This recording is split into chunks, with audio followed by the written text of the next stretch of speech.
Hello, welcome to Corona Walks 10. It's been some time since I've spoken to you and things have moved on and things have changed. But things are not right again. We're coming into winter and we're starting to see things going in the wrong direction. The optimism of summer and the relaxing of lockdowns and restrictions everywhere gave us a chance to breathe a little bit, or at least for some of us. Some of us managed to get away for a few days, for a little bit of a holiday. Some of us just use the opportunities to go out, maybe have a drink. It's not like it's been before. Things are different. There are conditions, masks, table service, no going to the bar. These things are different. But suddenly the numbers are going in the wrong direction again. Infections up. Not just up a little bit, but severely up. Hospitalizations up. This isn't just in Britain, this is across Western Europe. In fact, across the world. The pandemic is absolutely ravaging the world's population. We're looking at our first million, if not already, probably by the time you've seen this video. And of course, deaths. They just keep happening. More and more and more.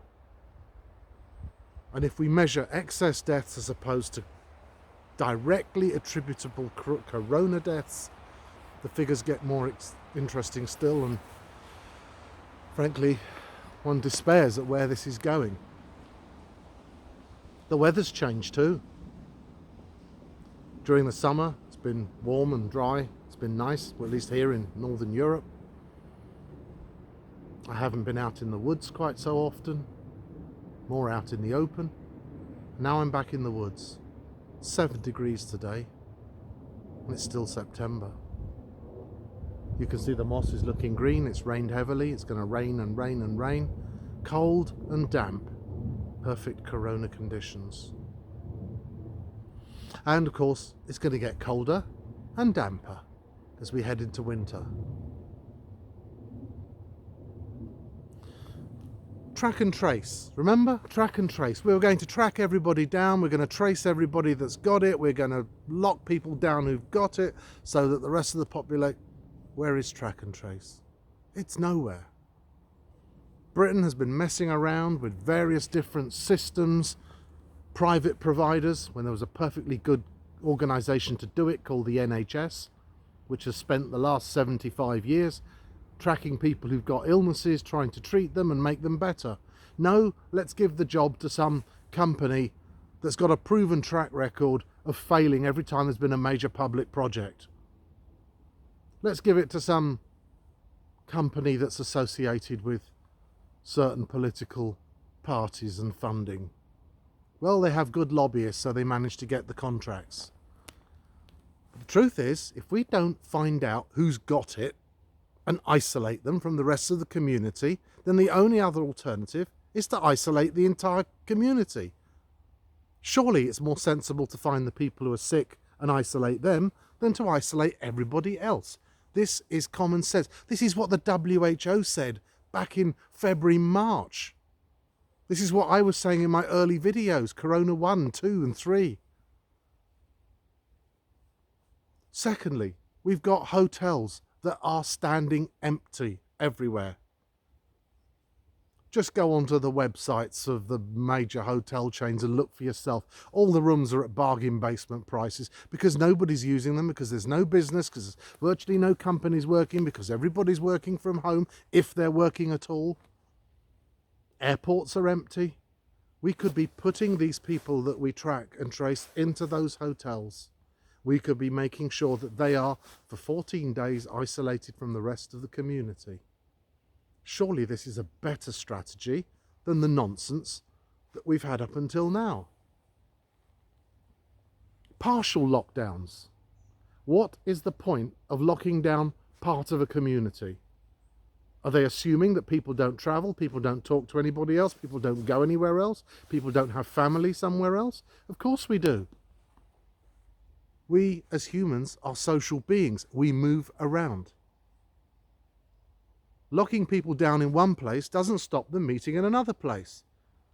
Telling me I can't visit you in your home, but I can meet you in the pub or I can meet you on the beach. Is this an improvement? I'm not sure. I'm still meeting you. Surely the point is if we're locking people down, we lock them down so they can't meet, or we don't lock them down and just let them have freedom. Things are so bad in some European cities now that they're even forcing people to wear masks in the street, not just indoors. Masks do help, don't get me wrong. If I wear a mask, I massively reduce the likelihood that I will transmit aerosol to you, and therefore you're much less likely to catch coronavirus from me. And if you wear a mask, you are much less likely to give it to me. And if you don't give it to me, I can't give it to all the people that I meet either.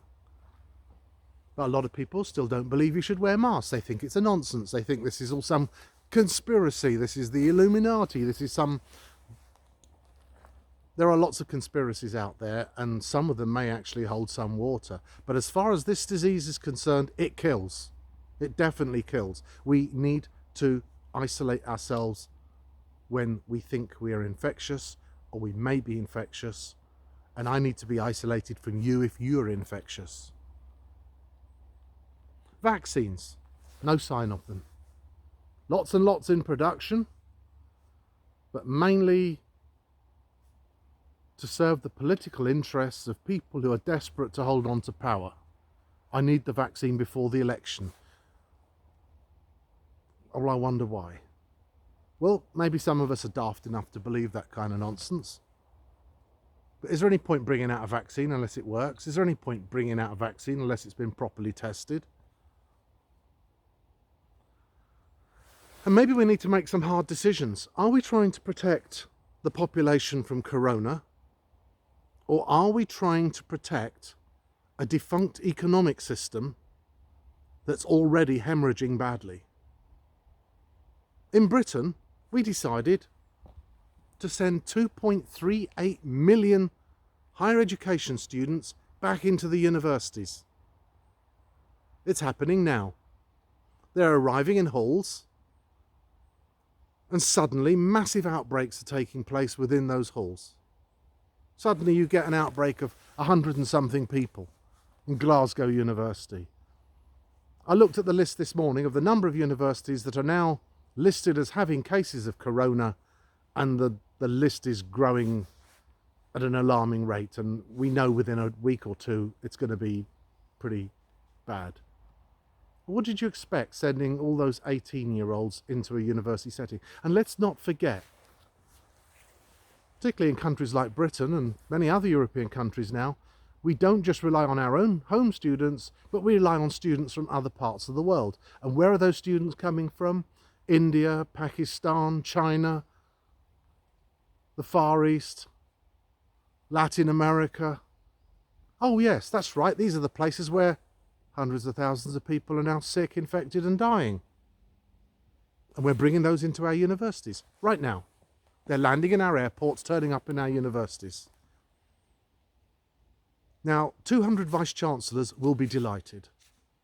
2.38 million students who are currently facing potential lockdown in their dormitories are probably less delighted, and even less delighted to be paying 9,000 something fees in order to receive 5 or 6 lectures a week over the internet on Zoom or some other device. What are we trying to do? Are we trying to solve the corona crisis? If so, let's do it properly. Or are we trying to save the economy? I would suggest if we're trying to save the economy, we may actually be too late. I think the economy's got other questions to answer regarding climate change, the economic models of endless growth. We need to find a new, more neutral way of making a living and not damaging the planet that we're living on. And maybe this is the rethink that's required. This is the 10th of my corona videos. I hope you've enjoyed them. Each one has represented an interesting walk in the countryside. Last week it was 30 degrees here in Bavaria.